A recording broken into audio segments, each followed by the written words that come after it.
రాష్ట్రంలో ఓవైపు డెంగ్యూ, మరోవైపు చికెన్ గన్యా, ఇంకోవైపు స్వైన్ ఫ్లూ పట్టి పీడిస్తున్నాయి. కానీ వీటన్నింటికంటే జనాన్ని భయపెడుతున్న భూతం ఒకటుంది. స్విచ్ వేస్తే షాక్ కొడుతుందన్న భయం, బల్బ్ వెలిగితే జీవితం ఆరిపోతుందేమోనన్న ఆందోళన, ఫ్యాన్ తిరిగితే లైఫ్ సైకిల్ ఆగిపోతుందని ఫోబియా. ఇవన్నీ ఎందుకంటారా? నెల తిరగగానే పార్సిల్ బాంబులా ఇంటికొచ్చి పేలుతున్న కరెంటు బిల్లుతోనే అసలు సమస్య. సర్దుకోండి అంటూ సర్దుబాటు ఛార్జీలతో లాఠీ ఛార్జ్ చేస్తున్న తీరు జనానికి కరెంటు ఫోబియా తెప్పిస్తోంది. దీనిపై V6 స్పాట్లైట్.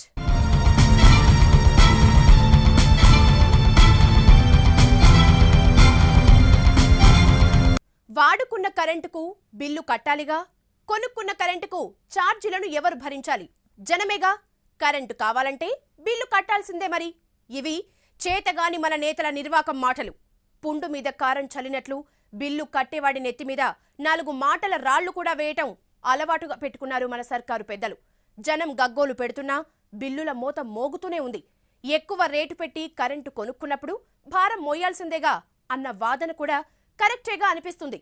కానీ అంత రేటు పెట్టి కొనాల్సిన దౌర్భాగ్యం ఎందుకొచ్చిందంటే మాత్రం బదులిచ్చేవాడు లేడు మన రాష్ట్రంలో. ఇంతకీ రాష్ట్రంలో కరెంటు సృష్టించిన కల్లోలం ఏంటి?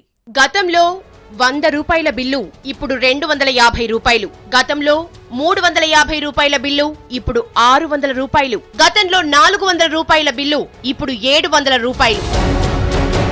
లోయర్ మిడిల్ క్లాస్ నుంచి ఒక మోస్తరు మధ్యతరగతి వరకు పెరిగిన భారం ఇది. బాంబుల్లా పేలుతున్న బిల్లులు చూసి జనం అల్లాడుతున్నారు. నెల బడ్జెట్లు మారిపోయాయి. మినిమం ఛార్జీలు, ఆపై వాడిన కరెంటు ఛార్జీలు, వీటికి తోడు కొత్తగా వచ్చిపడ్డాయి సర్ఛార్జీలు. పవర్ మేనేజ్మెంట్ తెలియని ప్రభుత్వాల చేతగానితనానికి నిదర్శనంగా ఎక్కువ రేటు పెట్టి కొనుక్కున్న కరెంటుకు ఇప్పుడు బిల్లు కడుతున్నాం. మనం వాడుకోని కరెంటుకు చచ్చినట్లు కట్టాల్సిన బిల్లిది. సర్కారీ పాపానికి జనం చెల్లించే పాప పరిహారం ఈ ఇంధన సర్దుబాటు ఛార్జీలు.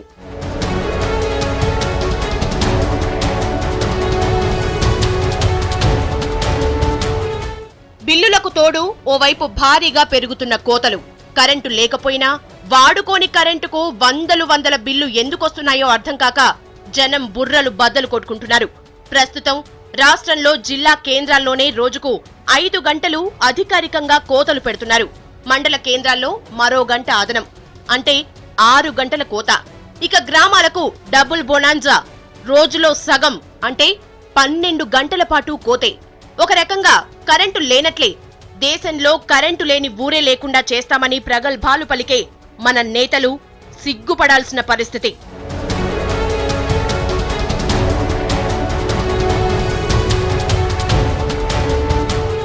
ఇప్పుడే కోతల మోత మోగుతుంటే త్వరలోనే జిల్లా కేంద్రాల్లో 7 నుంచి 8 గంటలకు కోతలు పెంచడానికి చురుగ్గా ఏర్పాట్లు చేస్తోంది మన సర్కార్.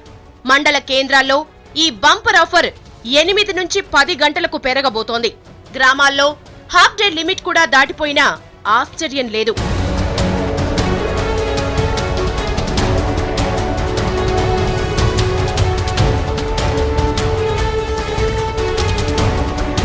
ప్రస్తుతం రాష్ట్రంలో పవర్ డిమాండ్ రోజుకు 280 మిలియన్ల యూనిట్లుగా ఉంది. కానీ సరఫరా అవుతోంది మాత్రం 230 మిలియన్ యూనిట్లే. అంటే రోజుకు 50 మిలియన్ యూనిట్ల లోటు. మామూలు టైంలో డిమాండ్ లెక్క ఇది. ఇక రబీ సీజన్ ఆరంభంలో డిమాండ్ 350 మిలియన్ యూనిట్లు దాకా చేరుతుంది. కానీ మన సీన్ చూస్తే 240 మిలియన్ యూనిట్లకు మించి పెరిగే ఛాన్స్ లేదు. అంటే మొత్తం మీద లోటు 100 మిలియన్ యూనిట్ల దాకా ఉంటుందని అంచనా.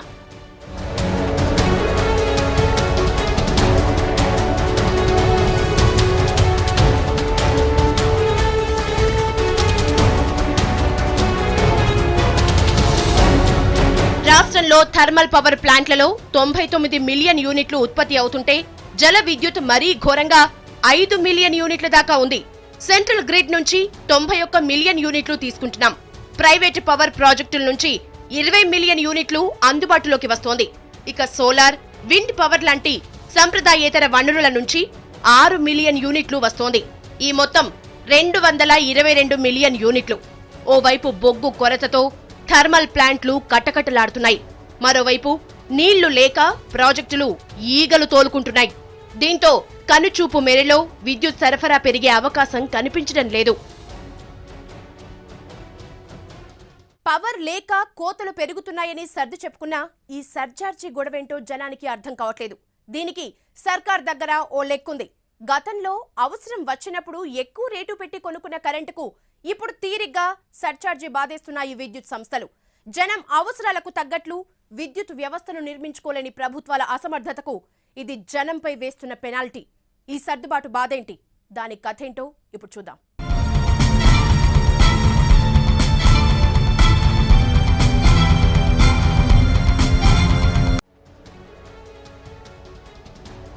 మూడు నాలుగేళ్లుగా ఎండాకాలంలో పవర్ కొరత ఉన్నప్పుడు పక్క రాష్ట్రాల నుంచి ప్రైవేటు ప్లాంట్ల నుంచి కొని సరఫరా చేశారు. అలా ఎక్స్ట్రాగా కొన్న పవర్ బిల్లును రాజకీయ అవసరాల కోసం వసూలు చేయకుండా తొక్కిపెట్టింది సర్కార్. ఇప్పుడు తీరిగ్గా జనం నడ్డి విరిచైనా వసూలు చేసుకోండంటూ చేతులెత్తేసింది. దీంతో అసలు బాదుడు మొదలైంది.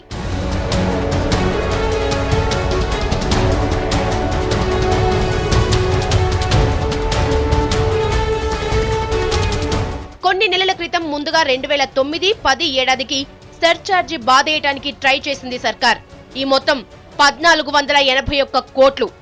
ఎప్పుడో కొన్న కరెంటుకు ఇన్నాళ్లు ఏం చేశారంటూ హైకోర్టు సీరియస్ కావటంతో ఆ బిల్లు వసూలుపై వెనక్కి తగ్గాయి డిస్కంలు. ఈ కేసులో విచారణ కొనసాగుతోంది. దీంతో 2010, 11, 11, 12, 12, 13 సంవత్సరాల పవర్ ఛార్జీల వసూలు అక్టోబర్ నుంచే మొదలుపెట్టింది. ఇవన్నీ కలిపి 7,762 కోట్ల దాకా ఉంది. ఇప్పటికే ఈ ఆర్థిక సంవత్సరం మొదటి క్వార్టర్ ఛార్జీల బిల్లుల్లో వసూలు చేస్తున్నారు. ఇవి కాక రెండో క్వార్టర్ ఛార్జీలు 980 కోట్లతో పాటు 2013-14 ఏడాది అంచనాలను కూడా ముందుగానే వసూలు చేయడానికి రంగం సిద్ధమైంది.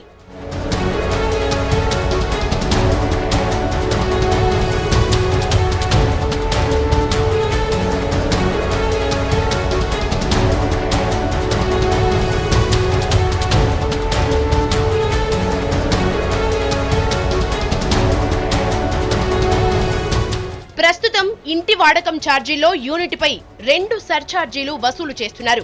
ఒక సర్ఛార్జీ కింద యూనిట్కు 15 పైసలు, మరో సర్ఛార్జీ కింద ₹1.32 బాధేస్తున్నారు. అంటే యూనిట్కు అదనంగా ₹1.47 కడుతున్నాం. వీటికి తోడు కొత్త ప్రతిపాదనల ప్రకారం యూనిట్కు మరో 82 పైసల బాదుడు రెడీగా ఉంది. ఒకవేళ జనవరి నుంచి ఇవన్నీ అమలైతే బిల్లుల లెక్కలు ఊహించడం కూడా కష్టం.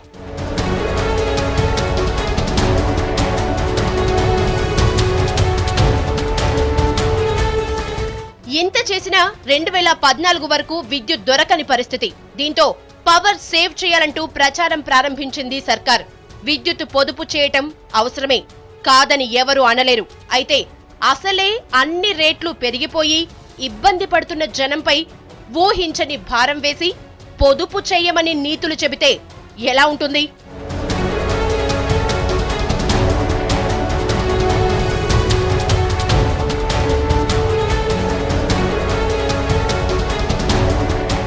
కరెంటు వినియోగాన్ని వీలైనంతగా తగ్గించడానికి డిస్కంలు ఏర్పాట్లు చేస్తున్నాయి. లోకల్ గా 33 kV సబ్స్టేషన్ల దగ్గరే నియంత్రించడానికి రెడీ అవుతున్నాయి. ఇలాంటి చర్యలు తీసుకోవటం రాష్ట్రంలో ఇదే మొదటిసారి.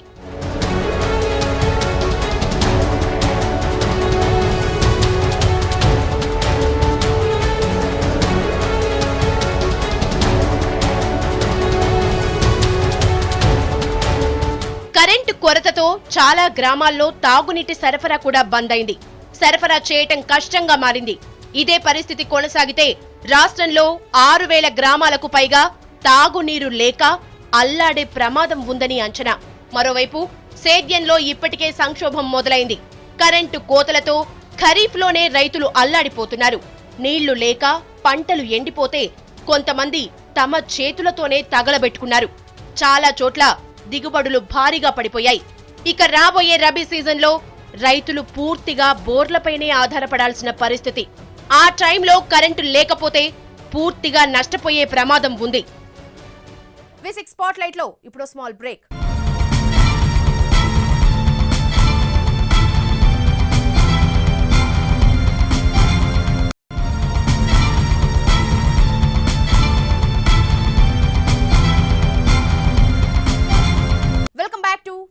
స్పాట్లైట్. సర్ఛార్జీలతో జనం కొంప ముంచాల్సిన పరిస్థితి ఎందుకొచ్చింది? మన విద్యుత్ వ్యవస్థ ఏమైంది? ఒకప్పుడు పవర్ పాలసీలో ఏపీ ఆదర్శమని చెప్పుకున్న పరిస్థితి ఏమైంది? మనం వాడుకున్న కరెంటుకే మనం బిల్లు కడుతున్నామా? సర్కారు నిర్వాకాలకు మనం సర్ఛార్జీ కడుతున్నామా? ఏం జరిగింది?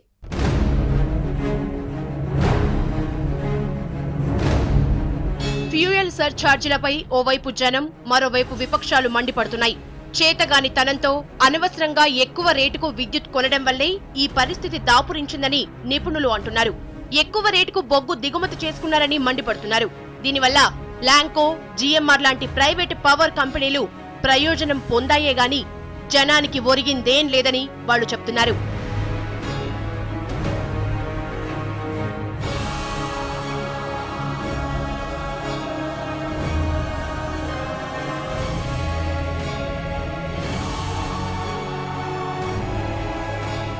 కేంద్ర ప్రభుత్వ నిబంధనలు పట్టించుకోకుండా పవర్ డిస్ట్రిబ్యూషన్ కంపెనీలు విద్యుత్ కొనుగోళ్లు చేస్తున్నాయి. దీంతో జనం సొమ్ము దుర్వినియోగమవుతోంది. ప్రైవేటు కంపెనీలకు ఉత్పత్తి ఖర్చుకు మించి భారీగా దోచిపెట్టడం తప్ప దేశానికి వస్తున్న ప్రయోజనం లేదని నిపుణులు చెప్తున్నారు. 3 ఏళ్లుగా ఏటా 500 కోట్లను ప్రైవేటు ప్లాంట్లకు అనవసరంగా చెల్లిస్తున్నారని వారు అంటున్నారు. లోపాల పుట్టగా మారిన విద్యుత్ విధానాన్ని సమీక్షించాలని డిమాండ్ చేస్తున్నారు.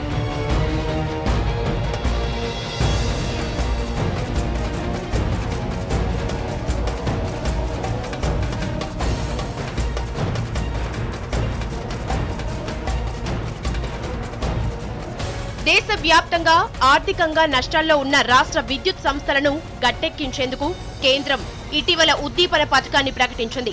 ఈ సాయం పొందాలంటే రాష్ట్ర ప్రభుత్వాలు కొన్ని షరతులు అంగీకరించాలని నిబంధన పెట్టింది. ఇందులో ముఖ్యమైనది కాస్ట్ టు సర్వ్, అంటే కరెంటు ఉత్పత్తి ఖర్చునే సబ్సిడీ లేకుండా వినియోగదారుల నుంచి వసూలు చేయాలని. దీంతో పాటు 20% అదనంగా వసూలు చేయాలని కూడా కండిషన్ పెట్టింది కేంద్రం.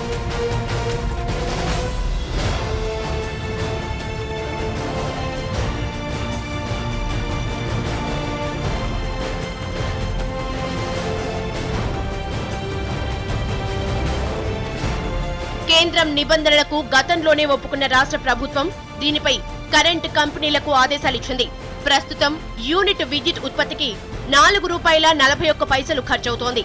అన్ని వర్గాలకు కలిసి సగటున ₹4.11 వసూలు చేస్తున్నారు. అంటే యూనిట్ పై మరో 25 పైసలు భారం పడుతుందన్నమాట. ఇప్పటి వరకు ఇళ్ల కరెంటు ఛార్జీలపై రాయితీని కొంత పరిశ్రమల కరెంటు ఛార్జీల్లో వసూలు చేసేవాళ్లు. ఇకపై ఆ అవకాశం ఉండకపోవచ్చు. ఇది జనానికి మరింత భారంగా మారుతుందని నిపుణులు చెప్తున్నారు.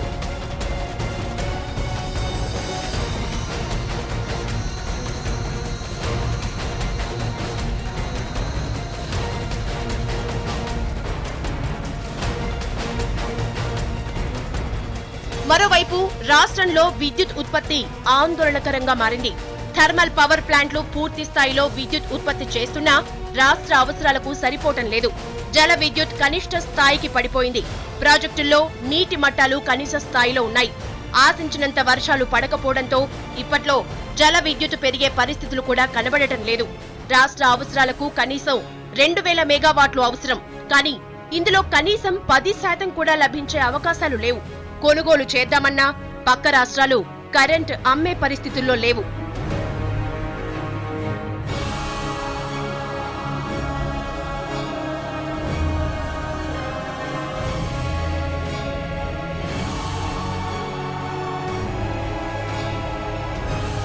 విద్యుత్ కొరత దేశమంతా ఉంది. కానీ మన రాష్ట్రంలోనే మరీ ఘోరంగా ఉంది. కొరతను ముందుగానే ఊహించిన కర్ణాటక, కేరళ, తమిళనాడులు సదరన్ గ్రిడ్ నుంచి ముందుగానే కేటాయింపులు పెంచేసుకున్నాయి. సహజంగానే ఆలస్యంగా నిద్రలేచిన రాష్ట్ర ప్రభుత్వం ఇప్పుడు గగ్గోలు పెట్టినా అదనంగా 1 మెగావాట్ కూడా కొనలేని దుస్థితి. సర్దుబాటు, కోతలు, వీటి వెనుక మరో చీకటి కోణం రాష్ట్ర భవిష్యత్తును ప్రశ్నార్థకంగా మారుస్తోంది.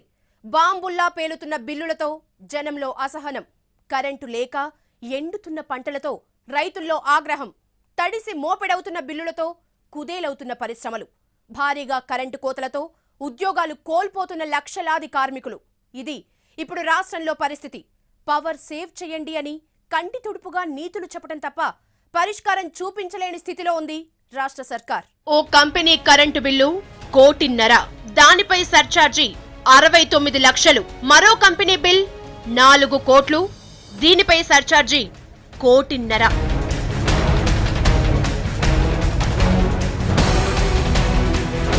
ఓవైపు బిల్లులతో పాటు మరోవైపు పరిశ్రమలకు భారీగా కోతలు పెడుతున్నాయి డిస్కంలు. కొన్ని నెలలుగా కొనసాగుతున్న ఈ కోతలు వేల పరిశ్రమలకు తాళాలు వేయించింది. లక్షల మంది కార్మికులను రోడ్డున పడేసింది. ఇంత జరుగుతున్నా కోతలు పెంచుకుంటూ పోవడమే గాని పరిస్థితి చక్కబెట్టే మార్గం చూడడం లేదు సర్కార్.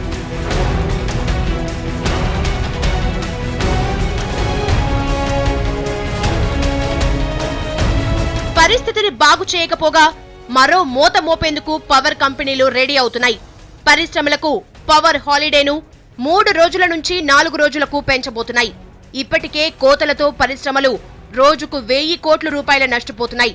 ఇదే పరిస్థితి కొనసాగితే రాష్ట్రంలో 80% పైగా చిన్న పరిశ్రమలు మూతపడే ప్రమాదం ఉందని పారిశ్రామికవేత్తలు ఆందోళనగా ఉన్నారు.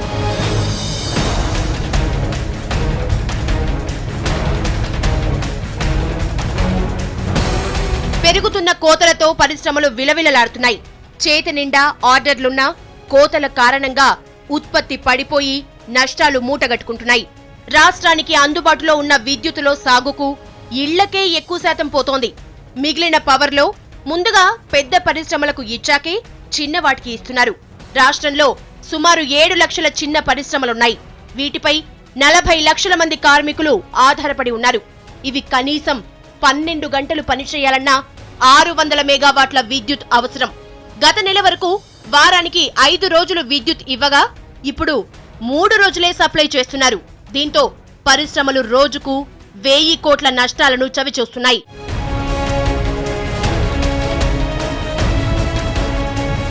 రాష్ట్రంలో ఎంత పొటెన్షియల్ ఉంది రెన్యూబుల్ ఎనర్జీ సంబంధించి మనం సరైన అంచనాలు లేవన్నట్టు. దాదాపు 2008 సంవత్సరం తర్వాత దీని మీద అంచనాలు తిరిగి తీసుకురాలేదు. కానీ ఇట్లా కొన్ని సమస్యలు వస్తున్నాయి. 2008 సంవత్సరం లోపల కూడా అంచనాలు సరిగా లేవన్నట్టు. కానీ అప్పటి వాళ్ళ లెక్కల ప్రకారం ఒక బయోమాస్ ఎనర్జీ పొటెన్షియలే ప్రభుత్వం లెక్కల ప్రకారం 630 మెగావాట్లు ఉన్నదన్నట్టు. కానీ ఇప్పటికే 200 మెగావాట్ల ఉత్పత్తి సామర్థ్యం స్థాపించారు. కానీ వాటికి సంబంధించిన ఇంధనాన్ని వారు సరిగా సమకూర్చుకోలేకపోతున్నారు. విద్యుత్ కోతల కారణంగా రాష్ట్రంలో పారిశ్రామిక ఉత్పత్తి 70% పడిపోయింది. ఇది పరోక్షంగా రాష్ట్రం ఆదాయంపై కూడా ప్రభావం చూపిస్తోంది. విద్యుత్ అవసరాలను అంచనా వేయటంలో రాష్ట్ర ప్రభుత్వం పూర్తిగా విఫలమైందని పారిశ్రామికవేత్తలు విమర్శిస్తున్నారు. ముందు జాగ్రత్త పడి ఉంటే ఈ పరిస్థితి తలెత్తేది కాదని, అంతా చెయ్యి దాటిపోయాక ఇప్పుడు చర్యలు తీసుకోవటం వల్ల ఒరిగేదేం లేదని వారంటున్నారు. ప్రభుత్వం నమ్మబలికి మమ్మల్ని ఇప్పుడు దాకా మా సహనాన్ని పరీక్షించి మా ఇండస్ట్రీస్ అన్ని కూడా సిక్కయ్యే పరిస్థితి తీసుకొచ్చారు. ఇవాళ ఈ రోజు మేము ఒకటే చెప్తున్నాం, 90% ఎంప్లాయ్మెంట్ ఇచ్చేది ఈ సెక్టార్ కాబట్టి ఆయన రాజీవీకరణ సక్సెస్ చేయాలని ఒక పక్క చెప్తున్నాడు. 6 లక్షల కోట్లు పెట్టుబడులు వస్తున్నాయని ఒక పక్క చెప్తున్నాడు. మొత్తం దీని అసలు డిఫరెన్స్ గా ఉంది ఆయన చెప్పే స్టేట్మెంట్ కి ఆయన ఆచరణలో పెట్టేదానికి. ఈ ఇండస్ట్రీస్ అన్ని మూతపడే రోజులు ఉన్నాయి. 40 లక్షల కార్మికులు రోడ్డు మీద పడే పరిస్థితి ఉంది. అట్లాగే 7 లక్షల పారిశ్రామిక కుటుంబాలు కూడా పరపతులు పోగొట్టుకుని వచ్చిన ఆర్డర్ల మీద క్రెడిబిలిటీ పోగొట్టుకుని అసలు మేము నాన్ విజిబుల్ డిఫాల్టర్ అయి ఉండి కూడా డిఫాల్టర్ కింద ముద్రింపబడి మా పరువు ప్రతిష్టకు సంబంధించిన వ్యవహారం. మరోవైపు సర్చార్జీల వడ్డనపైన పారిశ్రామికవేత్తలు మండిపడుతున్నారు. సర్చార్జీలను ఏకపక్షంగా 30,000 నుంచి 1,50,000 దాకా ఎలా పెంచుతారని వారు ప్రశ్నిస్తున్నారు. అటు బ్యాంకు రుణాలు కట్టలేక, ఇటు కార్మికులకు జీతాలు చెల్లించలేక చిన్న మధ్య తరహా పారిశ్రామికవేత్తలు ఇబ్బంది పడుతున్నారు. కోతల వల్ల చిన్న పరిశ్రమల్లో 60% దాకా మూతపడే ప్రమాదం ఉందని అంచనా. దీనివల్ల 20 లక్షల మందికి పైగా కార్మికులు రోడ్డున పడుతున్నారు. ఇప్పటికే మూతపడిన కంపెనీలు చాలానే ఉన్నాయి. మామూలుగా మార్చి తర్వాత అమలు చేసే పవర్ కట్ ను ఈసారి అక్టోబర్ నుంచే అమలు చేయటం వాటికి భారంగా మారింది. రోజులకు రోజులు ఉత్పత్తి ఆగిపోయి నష్టపోతున్నారు. చాలా పరిశ్రమలు ఖాయిలా పడుతున్నాయి. ఒక్కసారి డిఫాల్ట్ అయితే బ్యాంకులు బ్లాక్ లిస్ట్ లో పెడతాయి. దీంతో మళ్లీ జన్మలో పరిశ్రమలకు అప్పు పుట్టదని ఆవేదన చెందుతున్నాయి. ఇక పరిశ్రమలు మూతపడి రోడ్డున పడ్డ కార్మికుల గోడు పట్టించుకున్నవాడే లేడు. పవర్ కట్టింగ్ టైం ప్రకారం పోతే ప్రాబ్లం లేదు. కానీ ఇచ్చిన కరెంటులో కూడా రోజు వచ్చేసి 3 గంటలు మళ్ళీ 8 అవర్స్ లోపల 4 గంటలు తీసేసి మళ్ళీ ఎక్స్ట్రా కూడా 1 అవర్ 2 అవర్స్ పోతుంది. దానికి ప్రొడక్షన్ లేదు. మాకు ఇచ్చిన ఆర్డర్స్ ప్రకారం కూడా వాళ్ళకి ఆర్డర్ పర్చేజ్ ఆర్డర్ ప్రకారం చేయాలి. మేము ఆర్డర్ ప్రకారం చేయలేకదా అనుకోండి, కంటైనర్కి 50,000 లేదా 1 lakh పెనాల్టీ.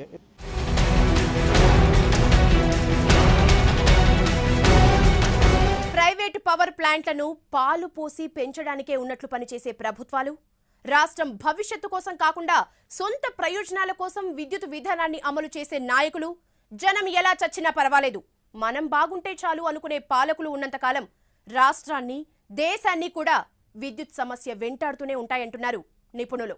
వనరుల్ని సక్రమంగా వినియోగించుకోలేని నిర్వాకమే సమస్యను సంక్షోభంగా మారుస్తోందని చెప్తున్నారు. ఇది V6 spotlight. Stay tune to V6 news. ప్రతి దృశ్యం ప్రజల పక్షం.